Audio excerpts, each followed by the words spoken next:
ये राजा किरण के जो सर है वहाँ पर दफन है, जहाँ पर हम लोग जूते चप्पल उतारा करते हैं। शुक्रिया भाई। हेलो दोस्तों, कैसे हैं आप सब? आई होप के अच्छे होंगे। तो दोस्तों फिर से स्वागत है आपका एक और वीडियो में। दोस्तों आज हम आपको लेकर आए कलियर शरीफ की सरजमी साबिर पाक के रोज़ा मुबारक का दीदार कराने। दोस्तों आज के वीडियो में हम आपको दिखाने वाले हैं कि जिन लोगों पर भूत प्रेत जिन्नातों का साया हो जाया करता है, उन लोगों को भूत प्रेत से किस तरीके से छुटकारा मिला करता है। दोस्तों किस तरीके से भूत प्रेत साबिर पाक की बारगाह में आकर पनाह मांगा करते हैं। लेकिन उससे पहले हम आपको दिखाते हैं कुछ ऐसी चीज़ें और ऐसी बातें बताते हैं जिनको शायद आप नहीं जानते होंगे। दोस्तों ये वही पेड़ है गूलर का जिसकी साख पकड़कर साबिर पाक 12 साल तक खड़े रहे थे। दोस्तों इस पेड़ की करामात ये है कि इसका फल खाने से बे औलादों को औलाद मिल जाया करती है। दोस्तों अल्लाह के फजल से, अल्लाह की रहमत से यहाँ आने वाले कभी खाली हाथ नहीं जाया करते हैं। साबिर पाक की बारगाह में आने वाले तमाम ज़ायरीन अपनी अपनी जायज़ मुरादें पूरी कर कर ही जाया करते हैं। दोस्तों यहाँ पर सज्जादा नसीन बैठा करते हैं। दोस्तों साथ ही हम आपको बता दें कि साबिर पाक की बारगाह में यहाँ पर आप देखेंगे कुछ मज़ारात हैं जिधर कबूतर पाले जाया करते हैं। यहाँ पर आने वाले इन कबूतरों को दाना डाला करते हैं। दोस्तों हम आपको बता दें कि साबिर पाक की बारगाह में दूर दूर से जायरीन आया करते हैं और बड़ी से बड़ी परेशानियों से निजात पाकर जाया करते हैं। ये वो दर है जहाँ से आज तक कोई खाली नहीं गया। दोस्तों यहाँ पर आने के बाद में हर वो शख्स जो अपने आप को अकेला और परेशान महसूस करता है, उसकी परेशानियाँ और अकेलापन अल्लाह के करम से दूर हो जाया करता है और बड़ी से बड़ी परेशानी साबिर पाक के रोज़ा मुबारक का दीदार करने से टल जाया करती है। दोस्तों आप देखेंगे यहाँ पर किस तरीके से चारों तरफ चीखो पुकार मची हुई है। ये वही लोग हैं जिन पर भूत प्रेत जिन्नातों का साया है, लेकिन अल्लाह के करम से साबिर पाक की वारगाह में आकर ये लोग भूत प्रेत जिन्नातों से हमेशा हमेशा के लिए निजात पाया करते हैं। दोस्तों इस दर की शान ये है कि यहाँ पर अगर वे औलाद आ जाए तो औलाद वाला बन जाया करता है और जो परेशान आ जाए उसकी परेशानियाँ हमेशा के लिए टल जाया करती हैं। दोस्तों हम आपको दिखाएंगे कि किस तरीके से यहाँ पर भूत प्रेत पनाह मांगा करते हैं। दोस्तों हम आपको बता दें कि ये वो लोग हैं जो साबिर पाक के दीवाने हैं और इस सर्दी में भी हाथ से ठंडे पानी से फ़र्श को साफ़ कर रहे हैं। ये है साबिर पाक की दीवानगी।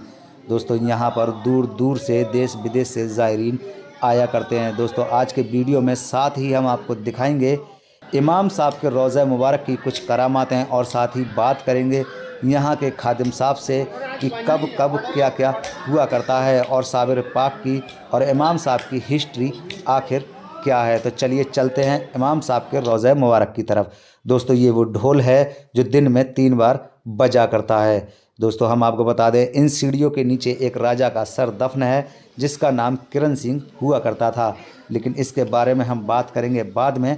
पहले चलते हैं आपको कराते हैं रोज़ा मुबारक का दीदार, फिर बात करते हैं यहाँ के खादिम साहब से और दिखाते हैं आपको कि यहाँ कलियर शरीफ में आने वाले वो लोग जिन पर भूत प्रेत जिन्नातों का साया हो जाया करता है वो किस तरीके से भूत प्रेतों से निजात पाया करते हैं और भूत प्रेत किस तरीके से यहाँ आने के बाद में पनाह मांगा करते हैं। दोस्तों अगर आपने इमाम साहब के रोज़े की ज़ियारत की होगी तो आपको पता होगा कि यहाँ पर चरागी की जाती है और ये है सामने इमाम साहब का रोज़ा मुबारक। दोस्तों इमाम साहब 70 पीर और 72 बलियों के इमाम हैं और साबिर पाक से लगभग 150 वर्ष पहले आप कलियर शरीफ में तशरीफ़ लाए थे और उस समय में एक राजा हुआ करता था किरण सिंह जो बहुत ही जालिम था, लोगों पर जुल्म किया करता था। उसके बाद में इमाम साहब को हुक्म हुआ कि आप कलियर जाएं और राजा किरण सिंह को समझाएं और वो लोगों पर जुल्म करना बंद कर दे। इमाम साहब के समझाने से राजा किरण सिंह नहीं समझा और वो अपनी जिद पर अड़ा रहा।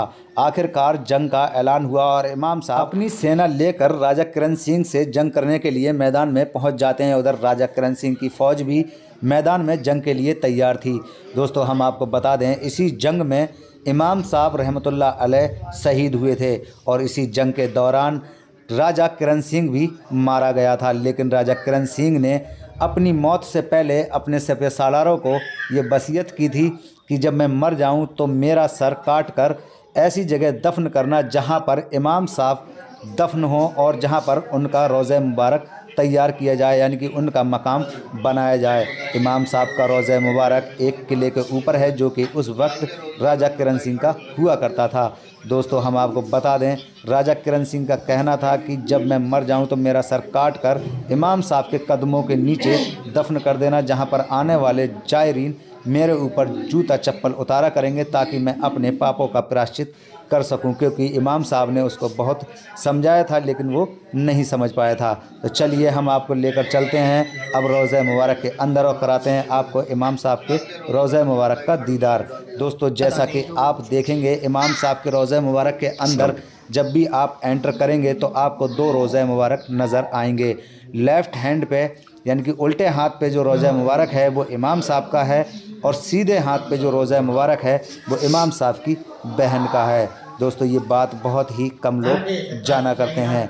अब दोस्तों हम आपको बता दें कि यहाँ की करामातें ये हैं, जब इमाम साहब ने गुस्से में तहस में आकर जलाल में आकर इस किले की तरफ देखा था तब ये किला ज़मीन में धंस गया था। उसी किले के ऊपर आज इमाम साहब रहमतुल्लाह अलैह का रोज़ा मुबारक है। चलिए बात करते हैं यहाँ के खादिम साहब से, उसके बाद आगे आपको दिखाते हैं यहाँ का खूबसूरत नज़ारा। अस्सलाम वालेकुम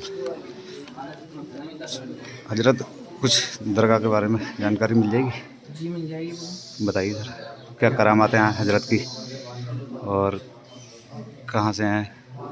ये हजरत यहीं से है, करीब 150 साल पहले आए थे इधर यहाँ पे कलियर शरीफ में। 150 साल पहले। इनका नाम है हजरत इमाम अबू सालेह मोहम्मद। इनके बराबर में इनकी बहन है, बहन सैयदा बीबी गौर फातिमा। 70 पीर 72 वलियों की इमाम। साबिर पाक से 150 साल पहले आए हैं। साबिर पाक से 150 साल पहले आए हुए हैं। जी माशाल्लाह। और 70 पीर 72 वलियों की इमाम है। जितने भी कलियर में 70 पीर है 72 वली है, सबके इमाम है, सबसे बड़े। आप सबके इमाम हैं, सबसे जी, पहले आए सबसे हुए बड़े यहाँ हैं, पर, सबसे सबसे बड़े। बड़े। अच्छा, और कोई करामात जो जग जाहिर हो? बस ये करामात है जो यहाँ पे मरीज पड़े हैं, यहाँ पे सरकार की चौखट पे जो शैतान सोचों ने सबको काबू करते हैं। बहुत सा आदमी आता है, बीमार होता है, बीमारी होता है ना, वो शिफा होती है, उसे शिफा हो जाती है, मतलब सही होके जाता है यहाँ से। अच्छा, जिन पर भूत प्रेत के चक्कर वगैरह होते हैं वो ठीक हो जाते हैं? शैतान हो, नागिन हो, कुछ भी सब ठीक हो जाता है यहाँ पे। सरकार में आएगा जो भी महीना 2 महीना में तो इंशाल्लाह होके चला जाता है। तो हजरत का जो रोज़ा मुबारक है वो इतनी ऊंचाई पे कैसे?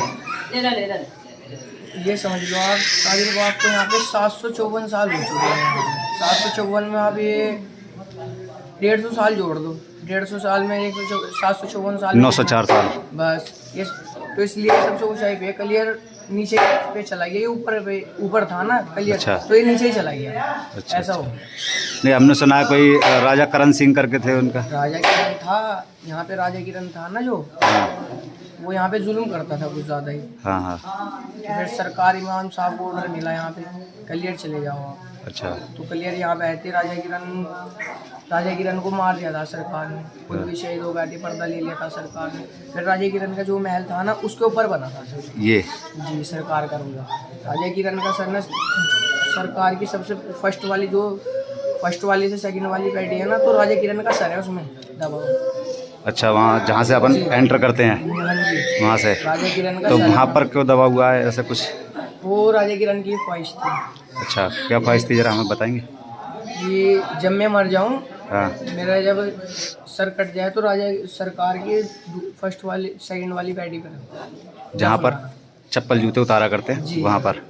तो हमें ज़रा बताएंगे जरा कहाँ पर है, जरा 2 मिनट का। सबसे फर्स्ट वाली पैडी सबसे नीचे? जी, फर्स्ट वाली से सेकंड वाली पैडी बोली। अच्छा, तो ये राजा करण के जो सर है वहाँ पर दफन है जहाँ पर हम लोग जूते चप्पल उतारा हाँ करते जी, हैं। हाँ जी। शुक्रिया भाई। वो राजा किरण का ही कहना था कि भाई मेरा सर यहाँ पे दफन है। इमाम साहब के कदमों के नीचे जी। जहाँ पर उनके गुलाम आएंगे वहाँ पर जूते चप्पल उतारेंगे, उनके नीचे मेरा सर दफन होगा। हाँ जी। ये राजा किरण का कहना खुद था, का ख्वाहिश थी थी। उनकी।